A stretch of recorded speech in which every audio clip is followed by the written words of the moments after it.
જય શ્રી કૃષ્ણ બાળકો. કેમ છો બધા? મજામાં છો ને? હું પણ મજામાં છું. ચાલો તો આજની વાર્તા સાંભળીએ. આજની વાર્તા લખી છે ઈશ્વરભાઈ પરમારે અને વાર્તાનું નામ છે વહેંચવાનો આનંદ. તો ચાલો બાળકો, થોડા ઘણા મૌલિક ફેરફારો સાથે વાર્તા સાંભળીએ. એક સુંદર મજાનું ગામ હતું. આ ગામમાં ઘણી બધી વાડીઓ હતી અને આ વાડીઓમાં ઘણા બધા ઝાડ હતા, ઘટાદાર ઝાડ. અને આ ઝાડ હતા શેના ખબર છે? આંબાના ઝાડ. ઉનાળામાં આ આંબા ઉપર એટલી બધી કેરીઓ આવે ને કે જાણે આખું એ ઝાડ કેરીઓથી જ છવાયેલું લાગે. આ ગામમાં સૌથી મોટી વાડી કોની હતી ખબર છે તમને? મોટી વાડી હતી સરપંચની. આ સરપંચનું નામ હતું નાનજી બાપા. આ નાનજી બાપા તો સૌના માનીતા, સૌના પ્રેમાળ નાનજી બાપા. અને બાળકોના તો સૌથી ખાસ. બાળકોને નાનજી બાપા ઉપર ઘણું બધું હે. બાળકો તો નાનજી બાપાનું નામ સાંભળીને એટલા ખુશ થઈ જાય ને કે વાત ના પૂછો. તે થાય જ ને, એની પાછળ પણ એક કારણ હતું. નાનજી બાપા બાળકોને ખૂબ પ્રેમ કરતા હતા, ખૂબ વાલ કરતા હતા. એમનો એક નિયમ હતો. એમની પોતાની વાડીની કેરીનો પહેલો ફાલ પોતે ના ખાય, ઘરનાને ના ખાવા દે. ના નોકર ના સાથીને ખાવાની છૂટ હતી. એમની વાડીનો પહેલો ફાલ જ્યારે આવે ત્યારે તો નાનજી બાપા સૌથી પહેલાં એ ફાલના 5 કરંડિયા ભરી નાખે. અને એ 5 કરંડિયા લઈ ને નાનજી બાપા તો ગામના ચોકમાં બેસે અને બેસીને સાદ કરે. હાલો છોકરાઓ, નાનજી બાપા પાસેથી કેરી લઈ જાઓ. હાલો છોકરાઓ, કેરી લઈ જાઓ. અને નાનજી બાપાનો સાદ સાંભળી ને બાળકો રમતા હોય કે ઘરમાં હોય, જ્યાં હોય ત્યાંથી દોડતા દોડતા આવે અને બાપા બધા બાળકોને પ્રેમથી બોલાવે. બાપાને બધાય બાળકોના, જેટલા બાળકો હતા ગામમાં, બધાના નામે ખબર. બધાને નામથી બોલાવે, માથે હાથ ફેરવે અને આ બચ્ચાઓની નાની નાની નાજુક હથેળીઓમાં આપે રસદાર કેરીઓ. બાળકો તો કેરીઓ લઈને ખુશખુશાલ થઈ જાય અને બાપાએ ખુશખુશાલ થઈ જાય. આપવામાં કેવો આનંદ મળે હે ને બાળકો? નાનજી બાપાને આપવામાં ખૂબ આનંદ મળતો, લેવા કરતાં ઘણોય વધારે. પણ એક ઉનાળે બન્યું એવું કે નાનજી બાપા પડ્યા બીમાર. નાનજી બાપા તો જરાય હલી ના શકે, ના ચલી શકે. એમનાથી તો બેઠાય ના થવાય.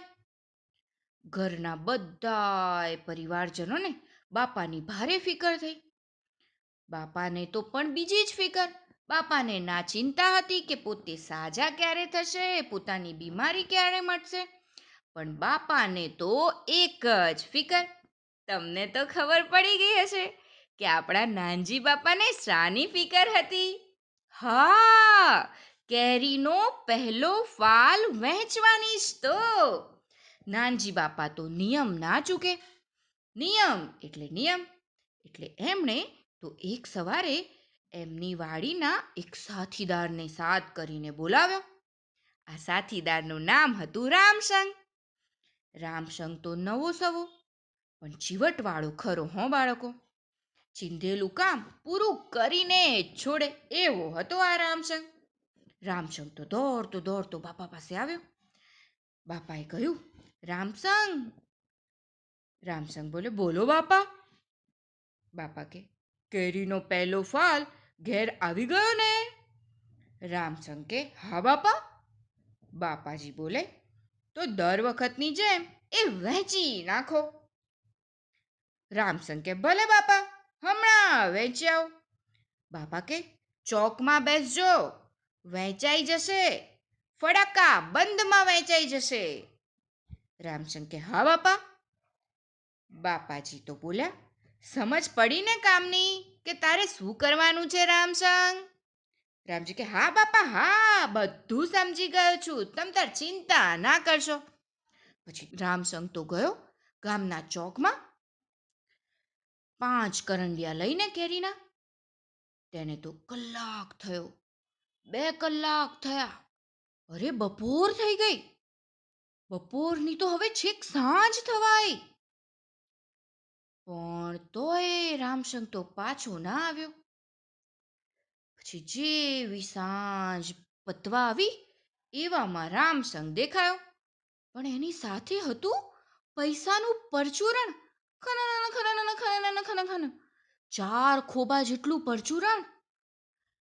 રામસંગે તો પરચુરણ મૂક્યું ખાટલે, નાનજી બાપાના ખાટલે. નાનજી બાપા તો જાગતા જ હતા, રામસંગની જ તો રાહ જોતા હતા. એમણે પરચુરણ જોયું અને એમને રામસંગને જોયો.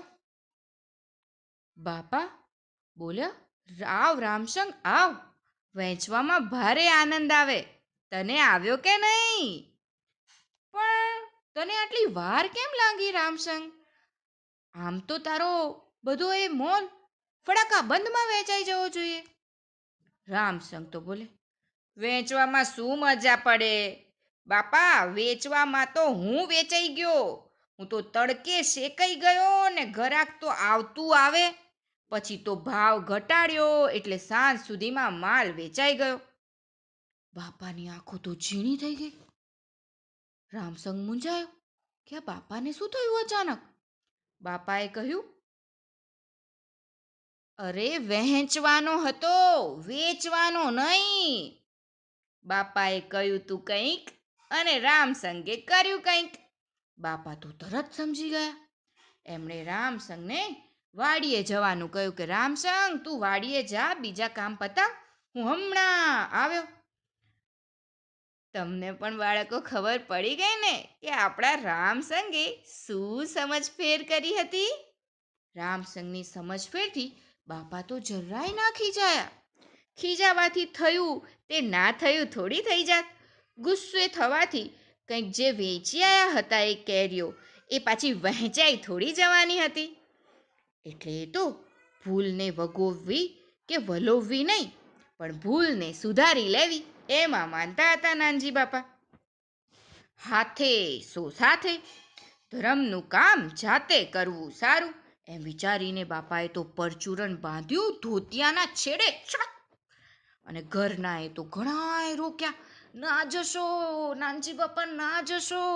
નાનજી બાપા માને તો ને, એ તો ભીંતને ટેકે ટેકે પહોંચ્યા ચોકમાં. પૈસા ઘરમાં થોડી વપરાય.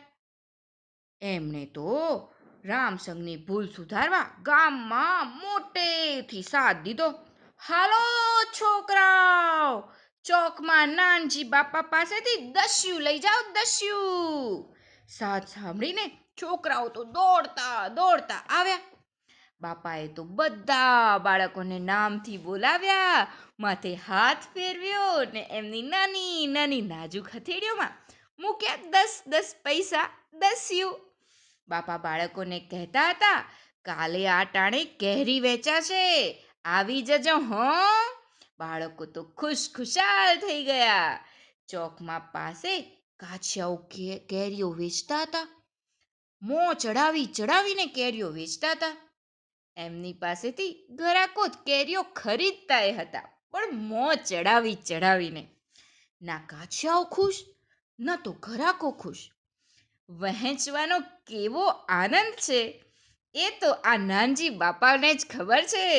વેચવા કરતા તો ઘણોય વધારે હો. તમે મારા વાલા બાળકો વહેંચવાનો આનંદ માણી જોજો, એકલા વાપરવા કરતા બીજાને આપી જોજો. વાર્તા થઈ ગઈ પૂરી, બાળકોને મજા પડી. ચાલો જઈએ પોઢી, નિંદર આવી પહોંચી. કાલે મળીશું ફરી, વાર્તા લઈને નવી. તો ચાલો બાળકો, આજનું ઉખાણું સાંભળીએ. ચાર ભાઈ ઊભા ને ચાર ભાઈ બેઠા, એક એકના અંગમાં બબ્બે પેઠા. તો બોલો બોલો બાળકો, કોણ છું હું? આ ઉખાણાનો જવાબ તમે જરૂરથી મોકલાવજો. હું તમારા જવાબની રાહ જોઈશ. જય શ્રી કૃષ્ણ. નમો નમઃ.